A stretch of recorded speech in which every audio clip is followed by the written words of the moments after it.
Welcome to the Killer Podcast.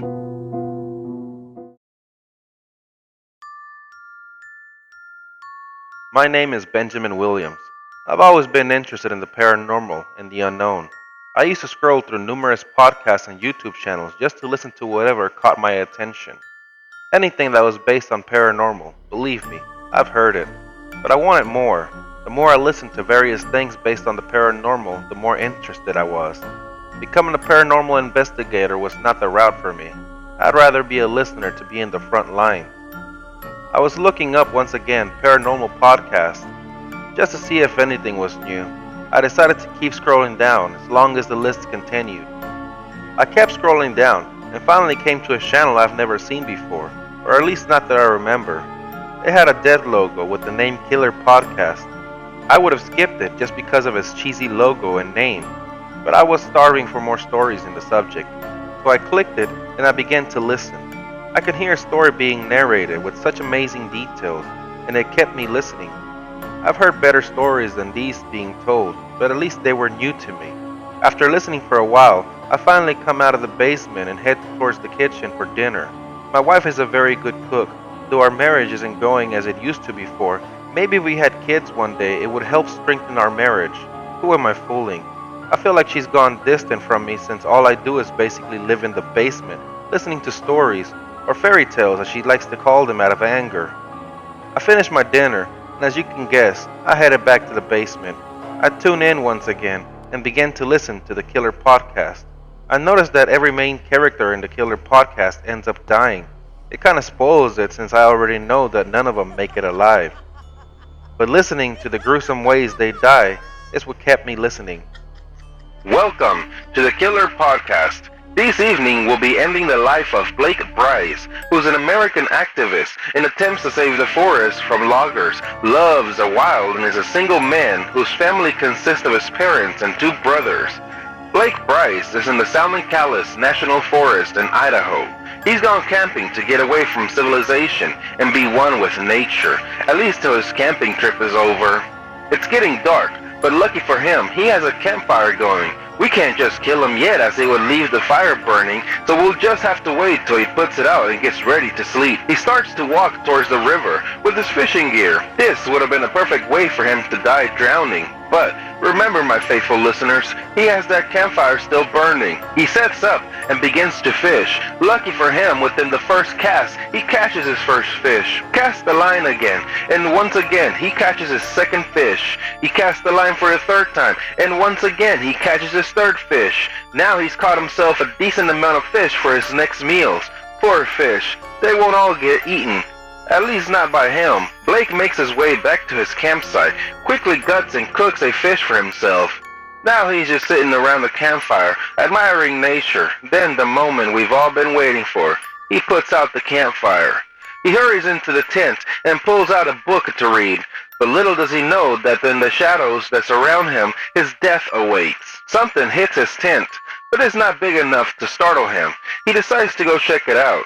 He takes 2 steps out of his tent and notices a fish lying on the floor. As he bends over to pick it up, the fish is pulled by a fishing line. He takes 5 more steps now, and once again bends over to pick up the fish. But again, it's pulled by the fishing line. Blake is angry now, and believes pranksters are messing with him. He runs towards the fish and tries to get it, and beat the pranksters at their game, but the fish is being pulled faster than he can catch up to it. The fish finally makes it behind a large tree, and Blake feels confident to face whatever childish prankster he can find there. So of course, he follows right behind the fish. As he makes his way behind the tree, he freezes in fear. There stands a family of bears, but not just any bears. These bears were smart enough to fish him out of his tent, using nothing more than a fish. Poor Blake doesn't stand a chance as he's quickly torn to pieces and gets devoured by these bears. His heart is still beating as the alpha bear shoos into it, but Blake's death will still benefit this forest, as the bears will soon defecate his remains, making the soil more fertile, and then Blake will definitely be one with nature. Thank you, and that was the end of Blake Bryce. Stay a listener for more. I get up and turn off the podcast. I've heard enough to satisfy my curiosity over the paranormal and the unknown. I make my way to bed and see that my wife is already asleep. I get in bed without her noticing and quickly fall asleep. It's morning now. My wife has left for work. She's such a good wife that she leaves me breakfast in the microwave. I go to the restroom, wash my teeth, face, and do what I must do in there. Once done, I go to the kitchen and eat my breakfast, and as it's a Friday, it's my day off, which means I can listen to the Killer Podcast all day if I wanted to. I'm finally ready to listen to the podcast and start to make my way down to the basement. I get well seated and begin to listen to the Killer Podcast once again.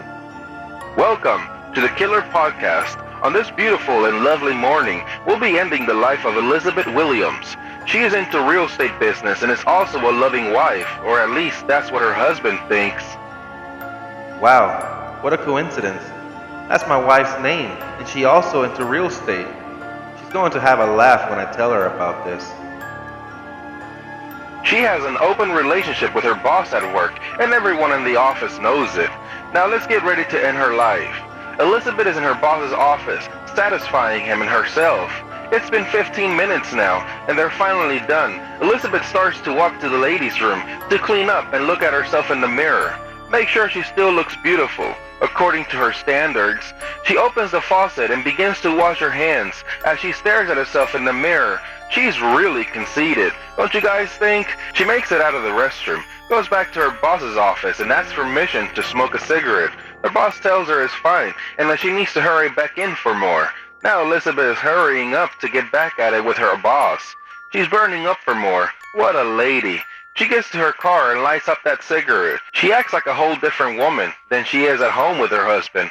But my dear listeners, don't get mad at me if I end this one quick. I do not wish to narrate how she handles business with her boss, if you know what I mean. Suddenly, Elizabeth feels hot. It's a burning sensation coming from within. No, it's not what you think.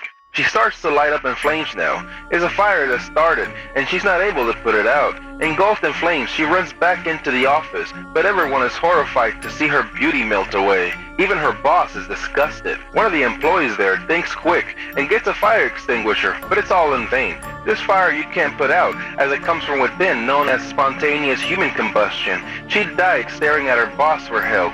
She didn't even think of her husband in her last moments of life. All good things come to an end. Except for this podcast.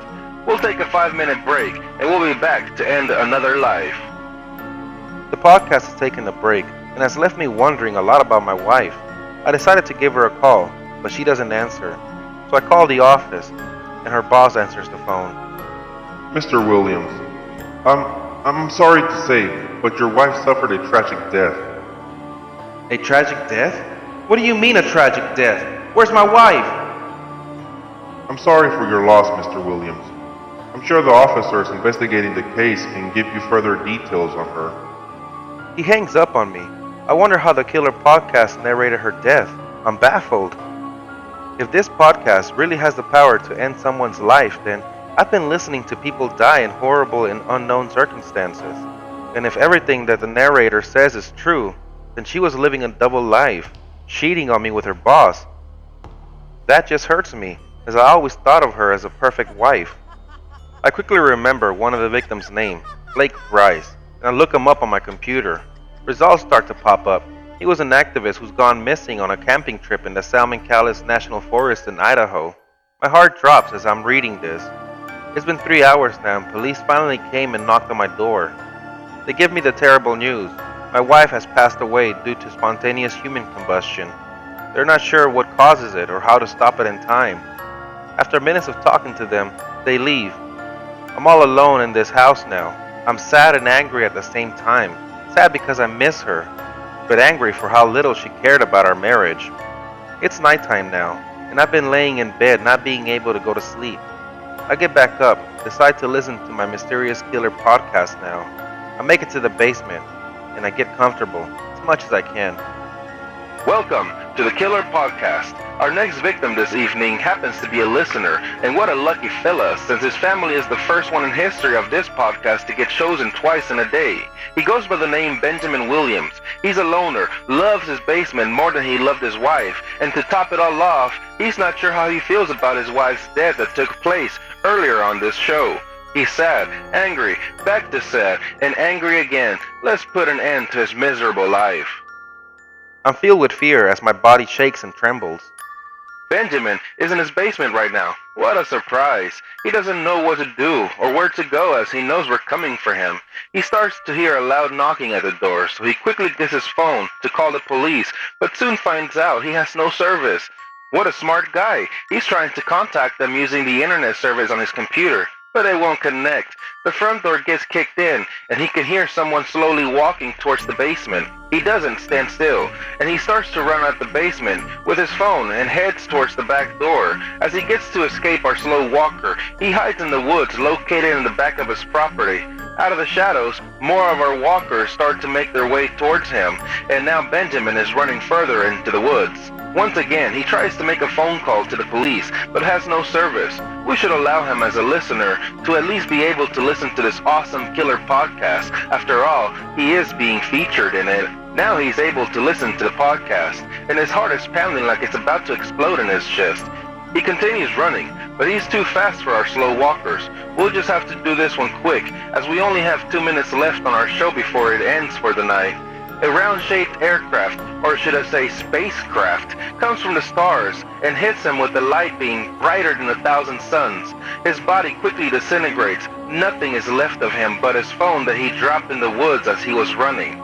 Thank you for listening to the Killer Podcast. When we're listening to a show, we don't really care where the source is coming from, as long as it keeps us entertained. But what if you find out that this morbid show is at the expense of other people's life? Would you keep listening? That's where realms collide. This story was written by me. If you like my stories and you wish to hear more, please give this video a thumbs up and don't forget to subscribe.